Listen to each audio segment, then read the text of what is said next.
এই পৃথিবীতে মেয়েরা অনেক অসহায়, তাই না? আমরা মেয়ে মানুষরা অনেক অসহায়, অনেক নির্যাতিত।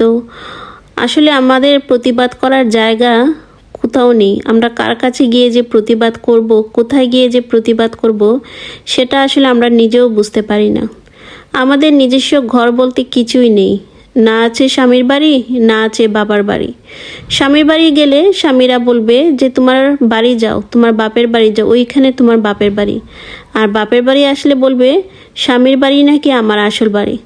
আসলে আমি বুঝতেই পারি না যে আমার আসল বাড়িটি কোন জায়গায়, সেটা স্বামীর বাড়ি নাকি বাবার বাড়ি।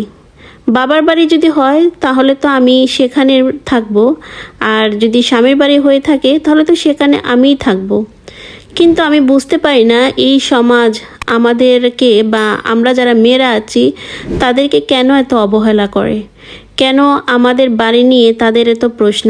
আসলে আমি নিজেও ভাবি যে কোনটা আমার বাড়ি, শ্বশুর বাড়ি আমার বাড়ি নাকি বাবার বাড়ি আমার বাড়ি। আমি আজও এর প্রশ্নের উত্তর খুঁজে পাই না।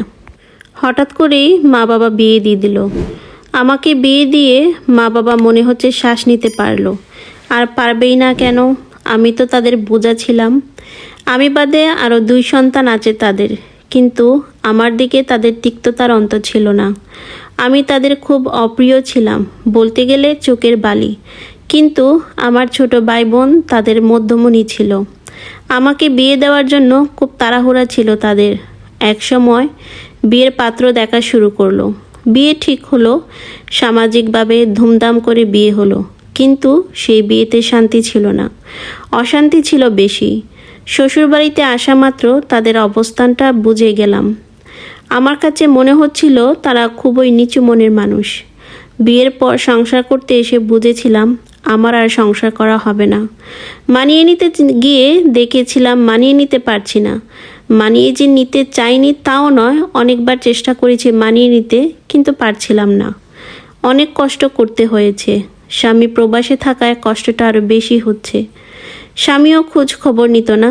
কিভাবে নিবে? কারণ শাশুড়ি তো সব সময় আমার স্বামীকে সন্দেহ করতো যে বিয়ে দিয়েছি, নতুন বউ ঘরে এনেছি, হয়তো বা সারা রাত বউর সাথে কথা বলে। এই ভয়ে আমার স্বামীও আমার সাথে ঠিক করে কথাই বলতো না। এই ভয়ে আমার স্বামী মন চাইলে আমার খবর নিত, না চাইলে না নিত। শাশুড়ি সব কিছুর হিসাব নিকাশ করত, শুধু আমার সাথে। আমার আরেকটা যা ছিল, সে খুবই দুষ্ট প্রকৃতির, বলতে গেলে বাংলা ছবির রিনা খানের মতো। শ্বশুরবাড়ি এত কষ্ট ভালো লাগতো না, মনে হতো দু চোখ যেদিকে যায় চলে যায়। বাবা মায়ের কাছে গিয়ে বললে তারা বলতো মানিয়ে নাও, বিয়ে হয়ে গেছে এখন মানিয়ে নিতে হবে।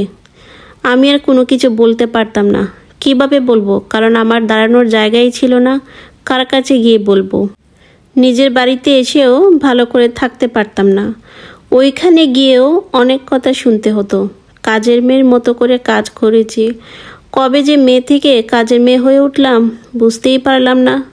কত রাত যে শ্বশুরবাড়ি না খেয়ে ঘুমিয়েছি নিজেও জানি না। অনেকেই হয়তো বলবেন শ্বশুরবাড়িকে খাবার ছিল না। খাবার ছিল, কিন্তু আমার জন্য ছিল না। শ্বশুরবাড়ি থেকে আসতাম বাপের বাড়ি, সেখানেও শান্তি ছিল না। আমি আসলে বাপের বাড়ির মানুষের সবার মুখ কালো হয়ে যেত। কেন কালো হয়ে যেত সেটা তো আমি বুঝতাম, কারণ আমি যে বাপের বাড়ি আসছি তার জন্য সবার মুখ কালো হয়ে যেত। সবারকে মন বোঝানোর জন্য, সবার মন পাওয়ার জন্য বাসার সব কাজ আমিই করতাম। শুধু খাবারের জন্য কিছুদিন এই বাড়ি তো কিছুদিন ওই বাড়ি করেছি, কারণ ঠিক মতো খাবারটাও পেতাম না। খাবার পাবো কি? তাদের অনেকজনের অনেক কথা শুনতে হতো। শ্বশুরবাড়িতে থাকতে গেলে শুনতাম আমাদের মেয়েদের নাকি এত খেতে নেই। সবাই খাওয়ার পর যে খাবারটুকু থাকে ওইটা নাকি মেয়েরা খাবে। সব কিছু মানিয়ে গুছিয়ে নিতে নিতে একটা সময় আমি এত ক্লান্ত হয়ে পড়েছি, মনে হচ্ছে এই বুঝি সব শেষ।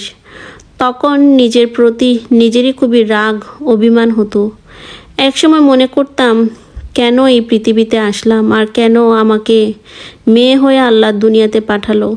আমি যদি আজকে একটা ছেলে হতাম তাহলে তো আমার আর এত কষ্ট থাকতো না। বিশ্বাস করবেন, শান্তি জিনিসটা আমি হারিয়ে ফেলেছিলাম। শাশুড়ি বলতো কারেন্ট বিল নাকি আমার জন্য আসে, আমি নাকি বেশি পানি খরচ করি। সব কিছুই শুনতাম, কিন্তু এর প্রতিবাদ করতে পারতাম না। কিভাবে প্রতিবাদ করব? কার ভরসায় প্রতিবাদ করব? আমি যদি প্রতিবাদ করতে যাই তাহলে হাজারটা কথা আমার শুনতে হবে।